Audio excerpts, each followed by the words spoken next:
Hello and welcome to another Doctor's Assistant 1 video. Today I'm doing a review of the Titan Comics second issue to the Ruth Fugitive slash Ruth Doctor comic even by Titan Comics, and of this recording it's the 6th of August 2022.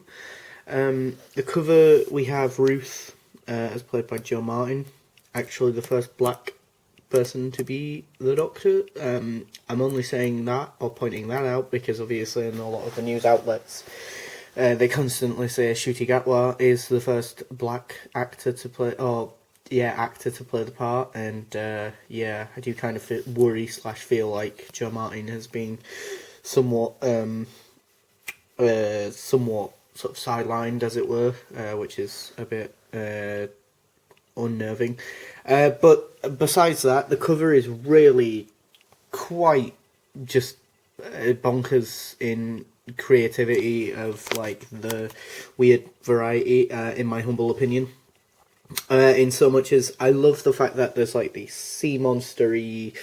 Some are like sea monsters, some are like bats, some are like witch-like things. One looks like a dreg from Orphan 55. Hashtag not sorry for reminding you about that story. And then that just looks like this weird, like, Naimon sort of creature thing. I don't know. I like to think that like all these creatures are like things the Doctor's battled in the dark times, as it were. That being said, I do actually really like this cover.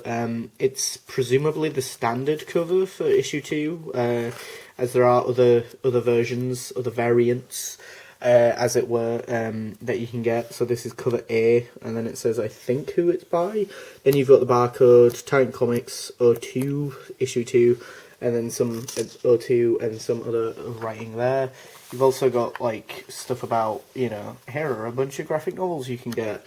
Who the Fugitive Doctor is as a bio, the TARDIS, Titan Comics website, Twitter and Facebook to message them, to give them any info and stuff. What happened previously, so if you'd bought this one as the first issue for whatever reason, then you can see what happened in actual issue 1.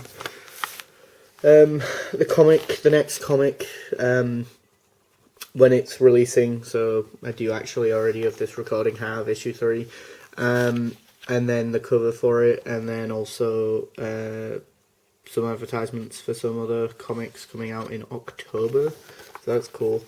Reader's guide thing, I always say this, but I do wish this was released as like a big poster somewhere, because it just looks cool. You've got 13th Doctor comic stuff, 12th Doctor, 11th, 10th and 9th, and then you've got like special comic stuff there, as well as classic Doctors down there, and there a little bit, and then you've got Jodie in the corner there. What else? These are the two variant covers you could have got. You could have got this one, or you could have got that one. They're okay, but honestly, the first one is probably the one that I like quite the most. Well, the one that is the standard, in inverted commas, sort of cover. What was I going to say? I think, so far, out of issue 1 and 2, this one's probably the weaker one, I guess. I think, if I had to pick one being weaker. I am curious to see how long this sort of little Ruth, sort of adventure thing will be. I guess August, September, maybe one more issue, so like just a little 4-part miniseries, maybe, I guess, or maybe 5-part miniseries, I'm not sure, but again, a sort of 4 or 5 mini series would be cool, I guess. What was I going to say? The TARDIS, I like seeing the sort of original OG TARDIS, as it were. This character kind of reminds me, puts me in the mind of like a character from like the book Engines of War. It's been years and years and years since I read that book, and I've only read it once, so like I vaguely know what I'm on about, so for me to then be able to describe that character to you is going to be like very difficult, unfortunately. But yeah, I have mixed feelings about Joe Martin being, or the Ruth Doctor being, oh, the Fugitive Doctor even, being a thing in comics, because, as well as Big Finish Audios, because it basically means, and I can't remember if I said this in my last review for issue 1, but it basically means that, like, moving forward, that's it, she's just relegated to expanded universe stuff. And I guess that's kind of like what's happened to the War Doctor as well. But it's just a bit of a shame, really, you know, because the difference is, though, unfortunately... Oh, well, the difference is, though, like, we obviously, unfortunately, don't have the legendary Sir John Hurt anymore.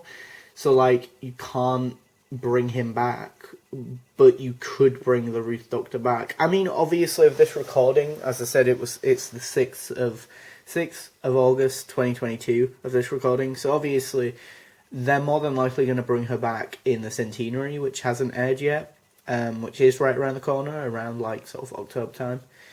And yeah, actually, I just thought, how cool would it be? I doubt this is what they're going for, but it would be amazing if this comic little run actually sort of gives you a bit more depth / background to the Ruth Doctor before you then see her in the Centenary special. And I mean, it's confirmed that that episode's going to be an hour and a half long. So, you know, although to be fair, as per usual with, I almost said Russell T Davies and Chris Chibnall stuff, it's way too packed with, like, you know, the likes of Cybermen, Daleks, the Master, and you know, Jodie, and then Tennant's probably going to be in it right at the end. But then if he's going to be in it, then how the hell does the Ruth Doctor play into it? Do you know what I mean? It's like, and Ace and Tegan are in it, and then there's Kate Stewart as well, and Vinder's back as well, which is cool because I like Jacob Anderson as Vinder. He was a really cool character in Flux. There's just too many things and that. But as I say, it would be cool if, for whatever reason, if myself and other fans who like reading the Doctor Who comics, Titan comics, if we get a little bit more of an insight to the Ruth Doctor, or like,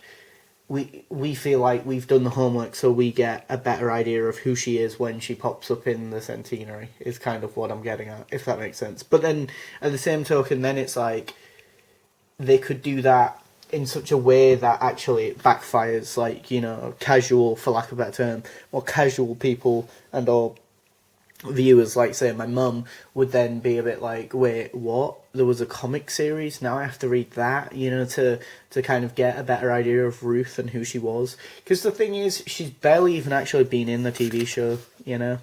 The biggest, spoiler alert, but the biggest plot twist here is that actually these characters are actually Time Lords. Spoilers for this issue, sorry, yeah, big spoiler. I do love this, though, this shot, or this panel, and then that panel of them changing, you know. I don't know why, but it wasn't that big a surprise to me. Or, like, it's a surprise to me, but, like, I'm not that taken aback or shocked about it, you know. I don't know why, but I assume these are maybe, like, Shibogans and or people like Tecteun, who basically were, like, banished to the Outlands, or maybe were, like, really early Time Lord, or Gallifreyans who went out or something to the universe. This is like hundreds of thousands of years before, like, the Gallifrey we know on the televised show, maybe. So maybe this is like one of their original forms, maybe, because I mean, we already know they can change physical appearance, like the Ruth Doctor and then the Timeless Child, or like the Timeless Child into then the Ruth Doctor, even, because the Doctor gets experimented on, doesn't she, by Tecteun, I think. And then becomes the Ruth Doctor / Fugitive, or the Fugitive Doctor working for the Division. And that's, yeah. I like the fact that the text for these characters is in sort of this greenish colour, but still in a white bubble, but with green text. I don't know why, I just do like that. I forgot to mention that obviously he's the writer, artist, colorist, letterist, and so on. So, you know, if you really like this issue, you can always praise these people when you hashtag Titan Comics them or whatever the kids are doing these days. Yeah, I mean, this character seems a bit more hot-headed and a bit more sort of naive, hot-headed, and a bit more sort of yeah, just hot-headed, naive. She gets upset, she gets angry, she gets angry, she gets upset, you know. Whereas what's interesting is even in this very early even incarnation of the Doctor, you know, the character is very even before Hartnell seems to be very stern and very assertive or stern and yeah, maybe assertive are two good words to describe Ruth's Doctor. Well, that's the impression that I get, but yeah, I love her costume. Again, if we don't see her more in the TV show in the future or in stuff, it'll be a shame because again, I like that costume. You know, it's kind of like kind of reminds me of the kind of like Captain Jack coat, but then she's got like a dark waistcoat, kind of like a Paul McGann, but then she's got like a very colourful shirt with like frills sticking out like at the top, which then gives me Colin Baker vibes. And I love the fact that she's got these yellow tinted glasses, because again, that kind of gives me like Hartnell vibes with glasses, but then again a more modern approach with like the colour filter and that, you know, if that makes sense. I don't know, I do really like her costume quite a bit. It just suits Jo Martin. Yeah, I mean, she popped up in Flux, didn't she, very briefly for Twice Upon Time, but that was about it really. And then Fugitive of the Doctor in series 12, and then really haven't seen much of her, which is weird because in my mind I constantly think she's in the series a lot more because the fan base just took to her so much, you know.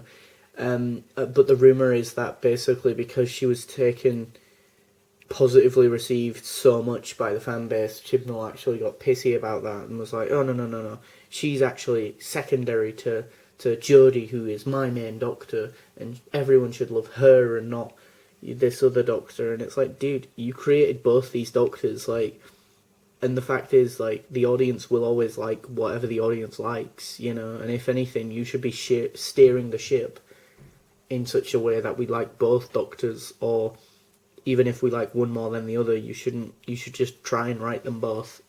Not equally, but obviously differently, but give 110% to writing both characters, I guess, you know. I don't know what else really to say about this one. It continues the sort of similar sort of art style and the panels and stuff, you know. It's nothing major that I can sort of glean from this, unfortunately, this one, but yeah, I mean, if you're a big fan of Ruth, the Fugitive Doctor / Jo Martin's interpretation of the character, or like the Fugitive Doctor, and want more stuff with the Division than what we got in Flux and all that, then yeah, this is probably the comic series for you. Yeah, I've flipped through issue 3 and that does look interesting. But yeah, thanks for watching. Please do comment, rate and subscribe to the channel.